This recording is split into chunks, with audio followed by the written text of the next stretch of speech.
The following is an encore presentation of the Bible Basics podcast.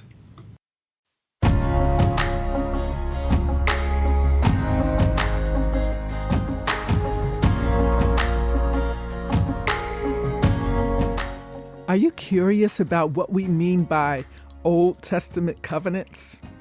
Are you wondering what the difference is between a covenant and a contract? Did you know that the biblical covenants reveal a unique relationship between God and humanity? Well, you're in the right place. This episode of the Bible Basics podcast is the first in a series where we'll respond to those questions and more. This episode will give you an overview of what divine covenants are. During the next 3 episodes, we'll dig into God's covenants with Noah, Abraham, Moses, David, and the New Covenant.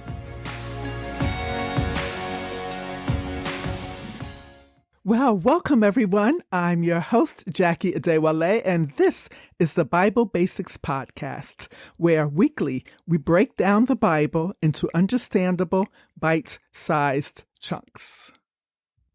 Before we begin, let's take a moment to reflect on the importance of understanding who God is.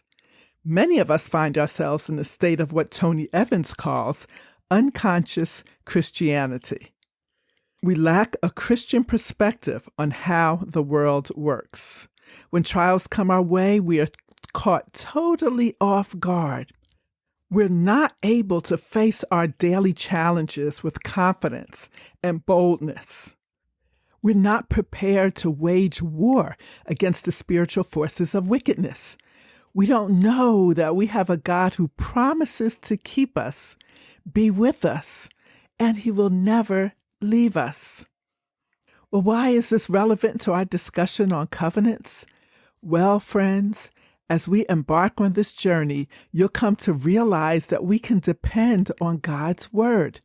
This series will showcase God's unfailing faithfulness and give us hope in the midst of life's challenges. But that's not the only reason to understand covenants. Think of them as the backbone of the Bible, the spine that holds the entire narrative together. Just like our physical backbone provides the foundation for our bodies, the covenants serve as a foundation for the events of the Bible. They help us to better understand and follow the unfolding story, peeling back the layers to reveal God's grand plan for redemption. God uses His covenants to restore His people. He always intended to guide His people to a more secure and prosperous future, to restore His children to Himself. So first, let's define a covenant. A general definition is that it's an agreement between 2 parties and involves promises on the part of each to the other. In the Old Testament, we find examples of covenants made between people who related to each other as equals. For instance, there's a deep bond of love and friendship between David and Jonathan, which led to a formal covenant of loyalty and loving kindness. A friendship bond was sealed by oath between them. Then there was Abimelech and Isaac. When Abimelech and Isaac decided to settle their land disputes, they made a binding agreement, or a covenant, to live in peace. An oath confirmed it. The third example would be Joshua on behalf of Israel and the Gibeonites. Joshua and the Gibeonites bound themselves by oath to live in peace together in Canaan. The problem with this covenant was that Yahweh had commanded Israel that they were not to bind themselves to the people living in the land of Canaan. This situation turned out pretty bad for both the Gibeonites and the Israelites. However, in this series, we're going to focus on what we call divine covenants, those covenants made by God Himself. For a better understanding, let's turn to O. Palmer Robinson's definition found in his book called Christ of the Covenants. He says that a divine covenant is a bond in blood sovereignly administered. I'll unpack each part of that definition. First of all, it's a bond. That means it's an oath-bound commitment. In its most essential aspect, a covenant is what binds people together. Nothing lies closer to the heart of the biblical concept of covenant than the imagery of an unbreakable bond. Think superglue, though hopefully your fingers aren't involved in that bond. Then it's a bond in blood. It involves commitments with life and death consequences. When a covenant is formed, the parties make a solemn commitment to each other. They seal it through a formal process of bloodshedding. This bloodshedding represents the intense nature of their commitment. By the covenant, they're bound together for life and death. The final piece of that definition is that it's sovereignly administered. This means that the sovereign Lord of heaven and earth dictates the terms of this covenant. There is no room for bargaining. Okay, so I'll repeat it again. A divine covenant is a bond in blood sovereignly administered. That means it's an oath-bound commitment that binds the parties together in an unbreakable bond. This commitment involves life and death consequences, symbolized by bloodshedding.